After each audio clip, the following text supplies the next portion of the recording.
In terms of the tight end usage, you used the more the last game, like 12 targets between Gentry and Pat. The previous game, you had 7 targets, I believe, to Pat.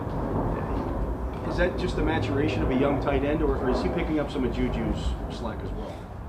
Maybe a little bit of both. I think a lot of it was just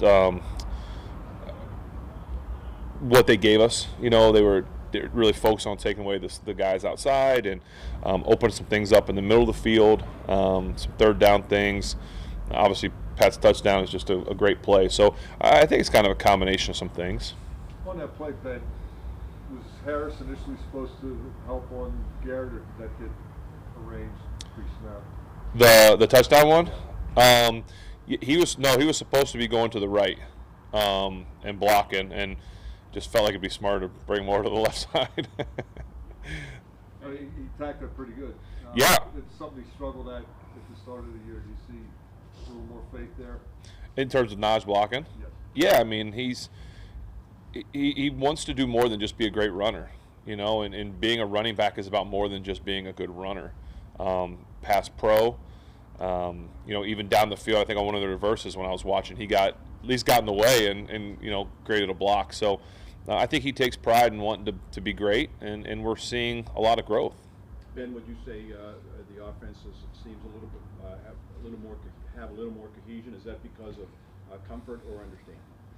Both. I think we're understanding each other. We're understanding the offense. You know, anytime you can, we've talked about this in the weeks that we've been up here, is you know, having the same group of guys in front for a while now, and knowing each other, and they're taking pride. I mean, watching that game again, they're moving guys off the ball, and you look at Miles' sack and the other one where he got pressure.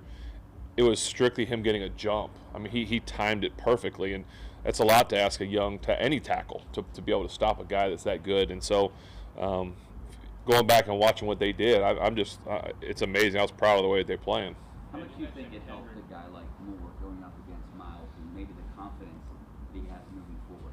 I would think it would continue to increase his confidence. I think he still takes pride in the sack and maybe thinking, you know, shoot, I wish I would have done this, or I wish I could have even been better. And I think that's awesome to see a young guy who went against one of the best in the business to still be disappointed with the way he played. And you mentioned the perfect snaps from Kendrick after the game on Sunday. Mm-hmm. Can you describe how far he's come since your first get-together? A long way.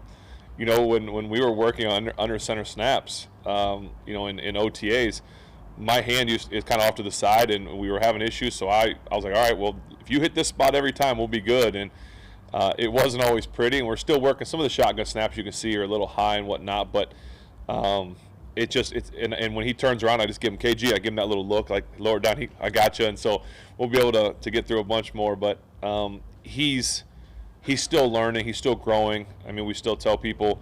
I'm not sure how many games he's played at center in his life, but it's not very many. And so I'm just proud of him. I told him that after the game that night. Sent him a text of just how proud I was of his play, and just keep doing it. Where have you seen the development from Zach Gentry this year?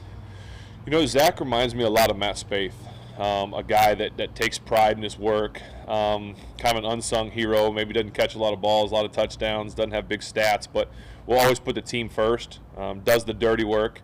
You watch Matt, I called him Matt in practice the other day too, and he laughed at me. Zach, you know, pulling and getting his nose dirty in some of the blocks, and you reward him with some catches, and he's a team first guy, and it's fun to see.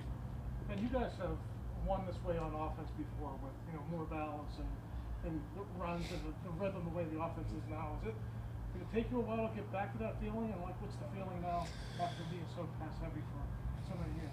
Well, I think you have to understand that each week, and then you go into it with a plan, right? And then the plan can be, you can stay with the plan, or you might have to change the plan depending on how the game's going, how the team's playing you, scores, all kinds of things. So if we can, like we say, stay ahead of schedule or stay on schedule, then we can be a balanced offense. You know, and you know, we might go into a game this week, for instance, and they may say, listen, we're taking away the run, and that means we've got to throw it 50 times. we don't really know, but we want to be able to do all the things that we kind of have been doing, running short passes, long passes. This last week we didn't throw a lot of balls deep down the field, but we didn't really need to. So I just think that we need to be able to do what we want to do. And do you feel like you have a relationship with any of these receivers, kind of like you had with AB, where he could freelance out there and you kind of knew where he was going to go? Off a route or something? A little bit. I mean, I think with Juju I did. Deontay a little bit. That comes with a lot of time together and working together. And so, I tell the guys, let's just make sure you're where you're supposed to be. Let's not ad-lib too much too early. So I think they're doing a great job, and we'll continue to grow in the pass game. Speaking of a lot of time working together, you watched an offensive line mature in front of you over the last decade and saw those guys come and go. What have you seen about this offensive line that's helped them kind of coalesce a little bit better? Some things that have impressed you, how they come together? Well, I think the fact they've done it in such a short time against some really good defenders, and I don't want to say there's not a leader up there, but there's not like your Pouncey, your Ramon, your DeCastro, Al, like the guys that have kind of been there, that staple.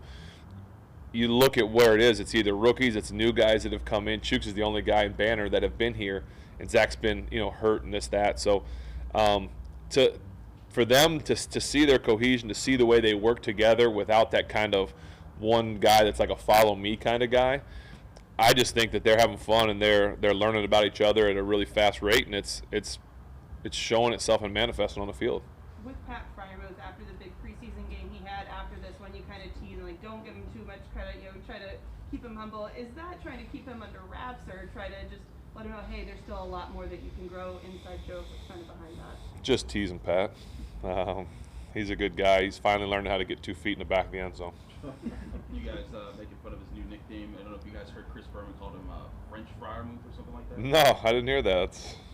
I'm still teasing Pat about Penn State. Have you played enough games on Monday night that it's just another game now? Still pretty cool.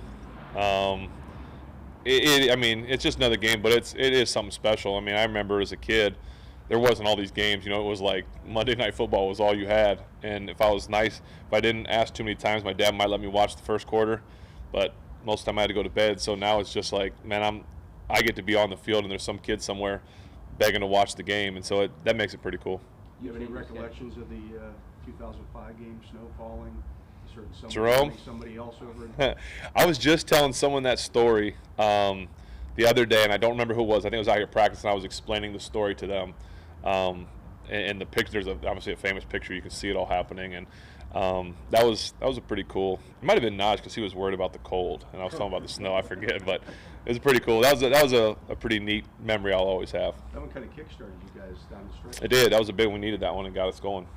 And that moment probably did too. Do you change your schedule much on Monday? Do you have to adjust it? Like the game day? No, or just well, not even the game day, but the week almost. Do you have an extra day now? Right. Do you prepare? I don't think you prepare differently, but yeah, just it gives more rest. Let's an older body get rest and get the bumps and bruises out. And obviously, coach is really taking care of us and giving us the last 2 days off. And today is going to be kind of a bonus day, if you will. So just trying to get us as ready as we can be. Guys, 2 more. Because of that, have you had a chance to look at Chicago? Do you prepare for Mac? I've heard he's out. I've heard he's going on. I don't know much yet. I've watched their games when it's on TV. I've watched very little so far, but today and tonight will be a big kind of prep day. So I don't have a lot other than knowing that he's a stud. He's a Mac guy, so I don't want to be too hurt, but he can be out a little bit. Ben, with the strange world we're living in and guys getting COVID all over sports, do you still kind of take the same precautions? And obviously football is different than hockey because the Penguins had 6 guys that got it. Are you concerned? You worry? Because there's only 17 games with you. I mean, you just got to live. So vaccinated, and my family, I think, has had it, and it's just you can't live in a bubble. We did that. I felt like we lived in a bubble last year, and it's like, listen, we can't keep doing that. Now I'm not gonna go to a big crowded place and just see what happens. I'm not gonna take that chance, but I just trying to live a normal life, and I don't do much anyway. I'm kind of home all the time, so.